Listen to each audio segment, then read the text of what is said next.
Term വ്യവസ്ഥയിൽ ഇളവ് വരുത്താൻ മുസ്ലിം ലീഗ് തീരുമാനിച്ചിരിക്കുകയാണ്. അതായത് തദ്ദേശ തെരഞ്ഞെടുപ്പിൽ 3 തവണ മത്സരിച്ചവർക്കും മത്സരിക്കാമെന്നുള്ളൊരു തീരുമാനത്തിലാണ് ഇപ്പോൾ മുസ്ലിം ലീഗ് എത്തിയിരിക്കുന്നത്. ഇപ്പോൾ നമ്മളോടൊപ്പം ഉള്ളത് മുസ്ലിം ലീഗിന്റെ സംസ്ഥാന ജനറൽ സെക്രട്ടറി PMA സലാമാണ്. ഏത് സാഹചര്യത്തിലാണ് ഈ തീരുമാനമെടുത്തതെന്ന് അദ്ദേഹം വിശദീകരിക്കും. ഇല്ല, ഞങ്ങൾ നേരത്തെ കഴിഞ്ഞ ടേമിൽ എടുത്ത തീരുമാനമായിരുന്നു 3 തവണ മത്സരിച്ച ആളുകൾ മാറി നിൽക്കുക എന്നുള്ളത്. ഇത്തവണയും ആ തീരുമാനം ആവർത്തിച്ചു. അങ്ങനെ വരുമ്പോൾ പല ഭാഗങ്ങളിൽ നിന്നും പ്രാദേശികമായും ചില ജില്ലാ കമ്മിറ്റികളൊക്കെ നിരന്തരമായ സംസ്ഥാന കമ്മിറ്റിയോട് ആവശ്യങ്ങൾ ഉന്നയിച്ചു. ഈ ചില വാർഡുകൾ വിജയിക്കണമെങ്കിൽ ചിലരുടെ സാന്നിധ്യം അനിവാര്യം. ചിലപ്പോൾ ഒരു മുനിസിപ്പാലിറ്റിയോ അല്ലെങ്കിൽ ഒരു പഞ്ചായത്ത് തന്നെ മൊത്തത്തിൽ വിജയിക്കാൻ ഒരു നേതാവിൻ്റെ മത്സരം സഹായകമാകും. അത്തരം സന്ദർഭങ്ങളിൽ 3 തവണ മത്സരിച്ചതിൻ്റെ പേരിൽ പാർട്ടിയുടെ നിയമമനുസരിച്ച് 1 തവണ മാറിയുന്ന ആളുകൾ ഇത്തരമൊരു സാഹചര്യം ഉണ്ടായാൽ അവർ പ്രതിനിധീകരിക്കുന്ന വാർഡിൽ നിന്നും പഞ്ചായത്ത് മുനിസിപ്പാലിറ്റികളിൽ നിന്നും മണ്ഡലത്തിൽ നിന്നും ഏകകണ്ഠമായി എതിരഭിപ്രായമില്ലാതെ അത്തരമൊരു ഡിമാൻഡ് വരികയാണെങ്കിൽ അവരെ പരിഗണിക്കാം എന്നൊരു മാറ്റമാണ് ഉണ്ടാക്കിയിട്ടുണ്ട്. 3 തവണ ജനപ്രതിനിധിയായവർക്കും അവർക്കും മത്സരിക്കാൻ പറ്റും. 3 തവണ ജനപ്രതിനിധിയായവർ 1 തവണ മാറി നിൽക്കണം. എന്നാലേ ഈ സൗകര്യം ഉപയോഗപ്പെടുത്താൻ പറ്റൂ. തവണ മാറി നിന്നവർക്ക് പക്ഷേ ഈ തെരഞ്ഞെടുപ്പിൽ മത്സരിക്കാം. ഈ സൗകര്യം ഉപയോഗപ്പെടുത്താം. അതിനുള്ള കണ്ടീഷനാണ് ഞാൻ നേരത്തെ പറഞ്ഞത്. ഐക്യകണ്ഠേനയാകണം അവരുടെ നോമിനേഷൻ. ലീഗിന്റെ തെരഞ്ഞെടുപ്പ് പ്രചരണങ്ങൾ അല്ലെങ്കിൽ സ്ഥാനാർത്ഥി നിർണ്ണയമൊക്കെ ആരംഭിച്ചല്ലോ. സ്ഥാനാർത്ഥി നിർണ്ണയം പിന്നെ ഞങ്ങളിപ്പോൾ മുന്നണിയിൽ സീറ്റ് വിഭജന ചർച്ചയാണ് നടക്കുന്നത്.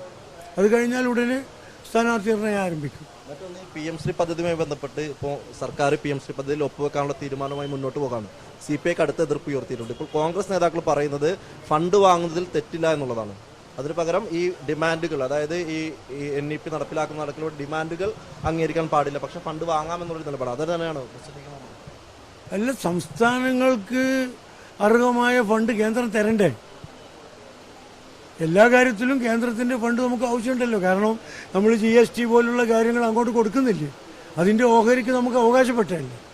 അത് ചോദിച്ചു വാങ്ങുന്നതിന് എന്താ തടസ്സം? പക്ഷേ PM ശ്രീ പദ്ധതി നേരത്തെ കേരളം ഒപ്പുവെക്കില്ല എന്ന് ഇടതുപക്ഷ ജനാധിപത്യ മുന്നണി വ്യക്തമാക്കിയതാണ്.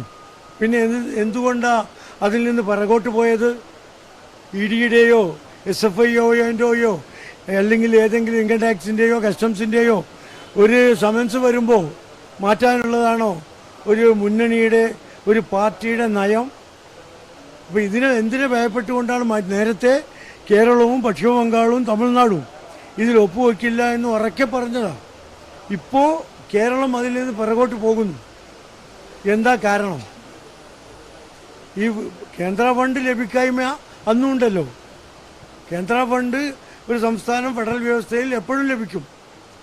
എന്തുകൊണ്ട് നേരത്തെ എടുത്തൊരു തീരുമാനത്തിൽ നിന്ന് പിറകോട്ട് പോയി? അതിനുണ്ടായ കാരണം ചില സമൻസുകളാണ് എന്ന് ആരെങ്കിലും പറഞ്ഞാൽ അവരെ കുറ്റപ്പെടുത്താൻ പറ്റുമോ? ഇപ്പോൾ പുതിയ തീരുമാനത്തിൽ വനിതാ പാർലമെന്ററി ബോർഡിൽ വനിതാ പ്രാതിനിധ്യം ഉറപ്പാക്കാൻ വേണ്ടി കൂടി മുസ്ലിം ലീഗ് തീരുമാനിച്ചിരിക്കുന്നത്. സ്ത്രീ ശാക്തീകരണം എന്ന നിലക്കുള്ളൊരു നടപടി അതിനെ കാണാൻ കഴിയും. അല്ല, നേരത്തെ ഉണ്ടായിരുന്നു. ഇപ്പോൾ ഞങ്ങൾ കഴിഞ്ഞ സർക്കുലറിൽ ആ സ്ത്രീ പ്രാതിനിധ്യത്തിൻ്റെ ലിസ്റ്റ് ഞങ്ങൾക്ക് വനിതാ ലീഗിൽ നിന്ന് ലഭിച്ചിരുന്നില്ല. അത് ലഭിക്കുന്ന മുറക്ക് അത് കൊടുത്തു, അത്രയേ ഉള്ളൂ.